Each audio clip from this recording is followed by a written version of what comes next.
The final days on the campaign trail. U.S. forces shift strategy in matching up with China in the Pacific. A crackdown on fake reviews and testimonials. This is Dr. David D. Schein for a special edition of Saving America with our weekly update.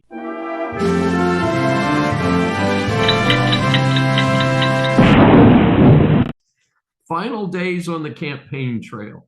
This campaign season has been one for the record books in many different ways. As a political observer from a very young age, I feel comfortable describing this, as they say, one for the record books. On the fun side, there was Trump at the famed Al Smith dinner held annually and benefiting Catholic charities. In presidential years, it has become traditional for both major party candidates to participate. Harris, who appears to have no sense of humor, took a pass. This was also viewed in some circles as a slap in the face to Catholics. It was the first time since 1984 that the Democrat candidate for president did not participate. In contrast, Trump's writers had a field day and his delivery was spot on. Harris's answer to multiple questions that she was born in a middle-class family was DOA, dead on arrival with the electorate. In a desperate attempt to appeal to lower-income voters, she then claimed to have worked at a McDonald's while in a prestigious law school. McDonald's was unable to confirm that this was true. However, that would be an odd thing to do in law school.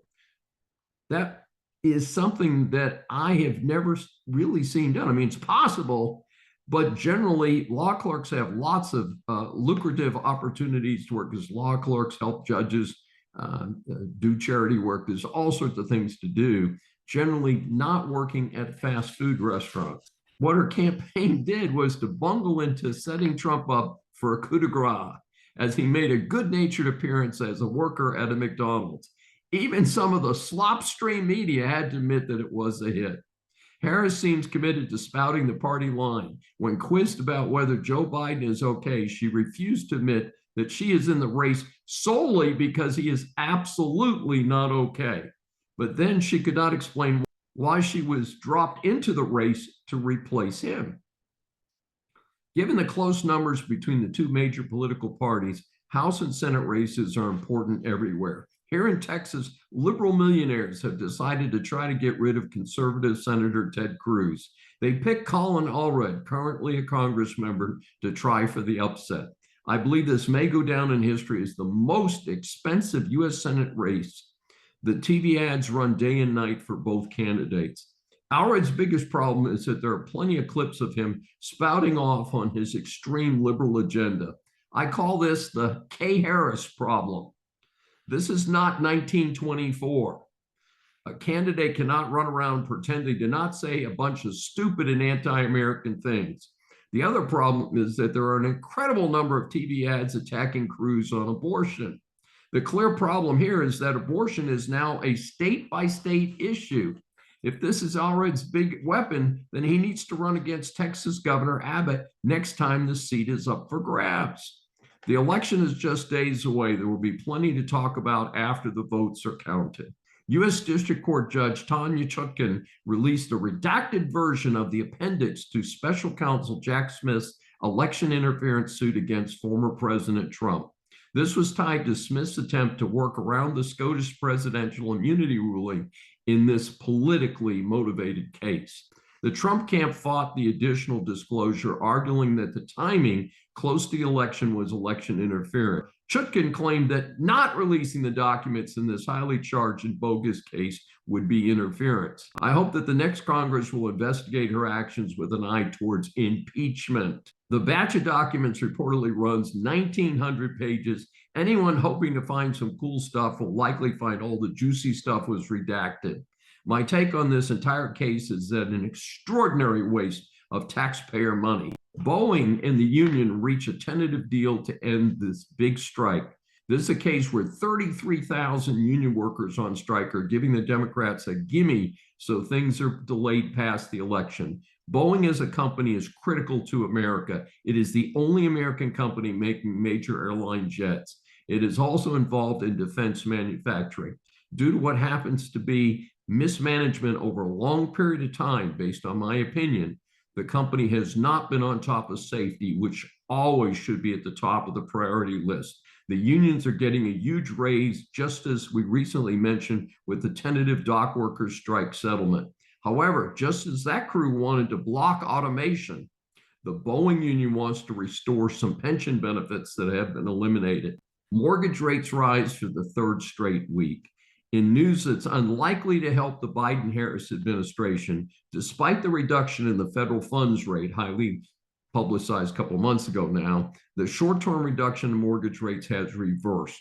Due to low rates for a prolonged period of time, home buyers are still having sticker shock at current mortgage rates. The benchmark 30-year mortgage was about 6.5% now. This is still more than 1 percentage point lower compared to last year. So a little bit better, but maybe not enough to stimulate a lot of new home buyers. In the meantime, in many markets, the cost of housing itself has continued to increase. I heard a report that said housing costs have increased 10% in just the last year. Millionaire Tim Walz claims mom would go hungry without her Social Security check. Based on reports, Walz has a net worth of $1 million. However, when asked about his 90-year-old mom, he said that unless his mom's Social Security check arrives on time, she will go hungry. Really, Tampon Timmy? So we have regressed into a communist state where the state has to do everything for you? Hey, you would not make sure your mom had food and shelter? Walz's pitch is that she should be depending on the state and, of course, like a good commie. Speaking of going hungry, another restaurant chain is taking a hit. The 24-hour breakfast chain Denny's will be closing 150 stores, which is about 10% of its locations. This is part of a nationwide pattern of restaurant chains giving up locations due to finances. It used to require all of the locations to be open 24 hours. Of course, it can be a little thin there late at night. So they're going to be looking at allowing different restaurants to be closed certain hours, again, to keep things on a better financial track. Paired with these moves, they will reduce the variety on their menu. I'm pretty sure this will mostly be breakfast in the future, not much else. Just a sign of tough times. U.S. forces shift strategy in matching up with China in the Pacific. As a son of a career member of the military, I'm so disappointed with our current military leadership. I see things going on and I wonder who is running the show. There's no room for woke in the military. There is no room for AWOL leaders and out-of-date plans and equipment. Every American who attended at least high school knows about Pearl Harbor. The American Navy, under the direction of then flawed President Franklin Roosevelt, parked its main Pacific Fleet assets in a harbor with a narrow opening. This is what made the Japanese attack on Pearl Harbor so devastating in December of 1941.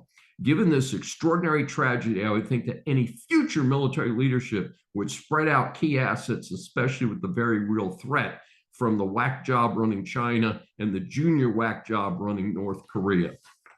Well, the Pentagon just announced that they figured this out and will diversify the location of assets to make it harder for China to hit a lot of assets at one time. Like I said, why would they have allowed assets to be consolidated up to now? How incompetent are they? The U.S. Air Force has called the shift in strategy Agile Combat Employment, or ACE, according to an article in the Wall Street Journal. They are looking at locating assets in more remote places. Of course, when assets are spread out, communication can be a little bit more of a challenge. Well, this is great. Of course, I have been advocating that we substantially invest in nuclear subs, since that is the ultimate diverse and hidden asset. The Federal Trade Commission just announced a new rule to protect consumers. This is called click to cancel rule. Sellers will need to make canceling their enrollment process at least as easy to use as the sign-up process.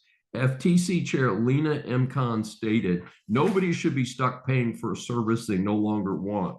So the idea is that if the consumer signed up through an app, they can use a similar app to cancel. They do not have to go through a website or even mail something in to cancel. I know cases where consumers cancel credit cards just to shut off auto enrollment situations due to the difficulty of canceling a subscription. This cancellation rule should take effect in 6 months. The FTC also announced additional good news for consumers, a crackdown on fake reviews and testimonials. I do check things out online like restaurant and product reviews. So this is something I feel would be very helpful to consumers. FTC Chair Lena Khan stated fake reviews not only waste people's time and money, but also pollute the marketplace and divert business away from honest competitors. By strengthening the FTC's toolkit to fight deceptive advertising, the final rule will protect Americans from getting cheated, put businesses that unlawfully game the system on notice, and promote markets that are fair, honest, and competitive. This rule should take effect in 60 days. The final rule prohibits totally fake reviews like using AI, but it also restricts user insider information to post reviews and other approaches that present reviews that are not really genuine.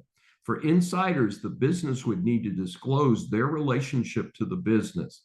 I personally know of several cases where businesses would reward customers with free services or merchandise if they posted a positive review. It would seem that this rule is broad enough to prohibit that type of solicitation. A special interest to me is the prohibition of threats or of removing negative reviews. I had a surprise when several years ago I posted a restaurant review that I thought was anonymous, and it resulted in a personal attack from the restaurant manager. When I was attacked, despite providing honest feedback, I made sure personally that my friends knew which restaurant and what had happened. But it was still an ugly incident. And I'm still surprised the manager didn't call me up and say, hey, look, we're sorry you had a disappointing experience. We hope you'll come back. We're going to try and do better.